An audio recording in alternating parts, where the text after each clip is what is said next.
রাশিয়ার উপর চাপ বাড়াতে ইউক্রেনকে দূরপাল্লার আক্রমণে সক্ষম অস্ত্র দিতে পশ্চিমা মিত্রদের প্রতি আহ্বান জানিয়েছেন ইউক্রেনের প্রেসিডেন্ট ভলোদিমির জেলেনস্কি।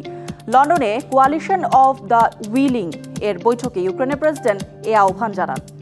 স্থানীয় সময় শুক্রবার বৈঠকে ব্রিটিশ প্রধানমন্ত্রী কিয়ার স্টারমার বলেন, ইউরোপীয় ইউনিয়ন ইতোমধ্যে ইউক্রেনের অর্থায়নের বিষয়ে পরামর্শ শুরু করেছে এবং যুক্তরাজ্যও এ বিষয়ে এগোতে প্রস্তুত। তিনি বলেন, দ্রুত রাশিয়ার জব্দকৃত সম্পদ ইউক্রেনের প্রতিরক্ষায় ব্যবহারের বিষয়ে একমত যুক্তরাজ্য। জেলেনস্কি বলেন, তাদের নিজস্ব অস্ত্র দিয়েই তারা রাশিয়ার অভ্যন্তরে জ্বালানি ও সামরিক স্থাপনায় হামলা চালাচ্ছে।